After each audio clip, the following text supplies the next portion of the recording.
Donc dans cette série, nous allons maintenant passer en cas concret, réutiliser les fonctions de déplacement dans la fenêtre, de déplacement de géométrie, etc., etc. Travailler avec un peu plus de rigueur pour réaliser un petit mur percé d'un trou, un sol, et ensuite on verra quelques petits bonus pour pouvoir tout de suite profiter de la puissance de Blender. Donc pour ce faire, cette boîte, je vais en faire un mur. Tout bêtement dans l'outliner, en double-cliquant dans l'outliner, je peux l'appeler mur.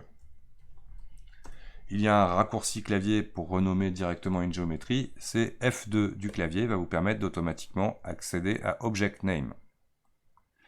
Pas mal d'options, on retrouvera aussi par exemple dans le clic droit, on y viendra progressivement.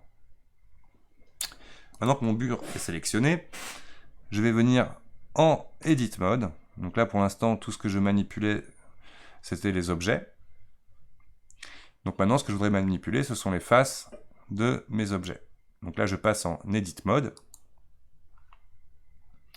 Et nous pouvons constater que maintenant nous voyons les sommets, donc un clic dans le vide pour désélectionner, A, tout sélectionner, AA, tout désélectionner.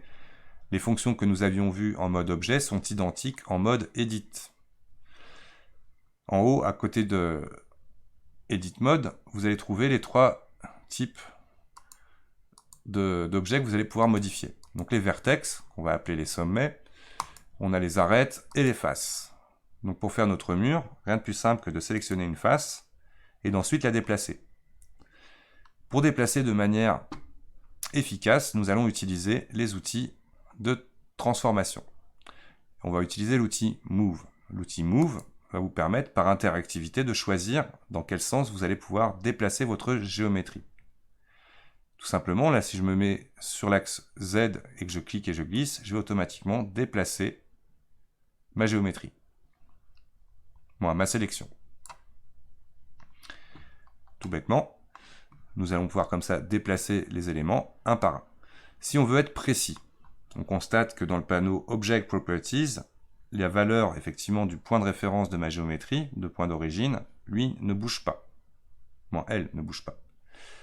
Si j'ouvre le panneau latéral, le sidebar, nous allons voir dans les paramètres d'item, donc ça c'est un panneau dont le raccourci N vous permettra d'ouvrir ou de fermer ce panneau. Et ici on va voir vraiment les items, donc c'est en fonction de ce que vous êtes en train de faire.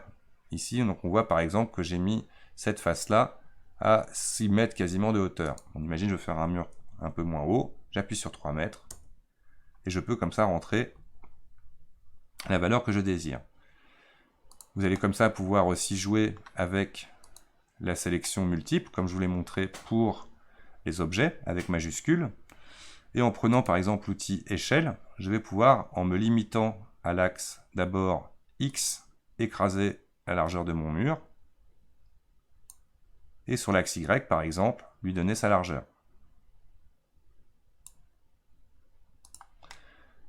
Mon mur, pour l'instant, le dessous de mon mur, en gros, est à moins 1 mètre. Je vais le mettre à 0 en Z pour qu'il soit collé à ce qu'on dira le sol. On va imaginer que la grille de mon univers représente un peu le sol, qui bien évidemment faudra créer pour le matérialiser, parce qu'actuellement il n'y a pas de géométrie pour cela. Ce que nous allons faire.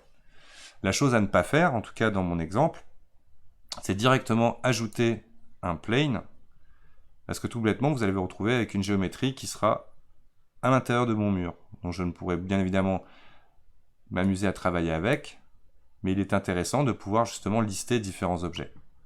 Donc là tout bêtement je vais supprimer la sélection que j'ai, en supprimant par exemple tous les vertices de ma sélection, ça me permettra de la supprimer. Avant cela, au cas où vous vous retrouvez à avoir cliqué dans le vide, facilement récupérer ça, tout bêtement vous prenez le sous-objet face, donc je rappelle les raccourcis clavier permettant de switcher dans les 3 niveaux de sous-objets, 1 du haut du clavier pour les vertex, 2 les arêtes, 3 les polygones.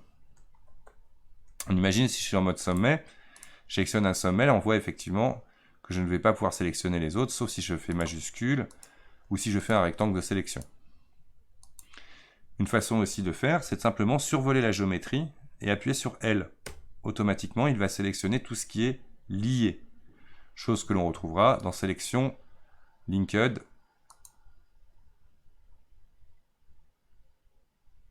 D'accord? Et là, je vais pouvoir donc supprimer ces sommets. Si je veux rajouter une nouvelle géométrie, il sera important d'être en mode Object. Et donc à ce stade-là, je vais venir créer maintenant Add Mesh Plane, Edit Mode. Je vais faire une échelle en prenant l'outil échelle. Je me mets pour faire une échelle globale sur le cercle blanc et pouvoir comme ça étendre mon plan pour qu'il prenne la position de sol. Je rappelle le raccourci F2 qui va me permettre de le renommer automatiquement aussi.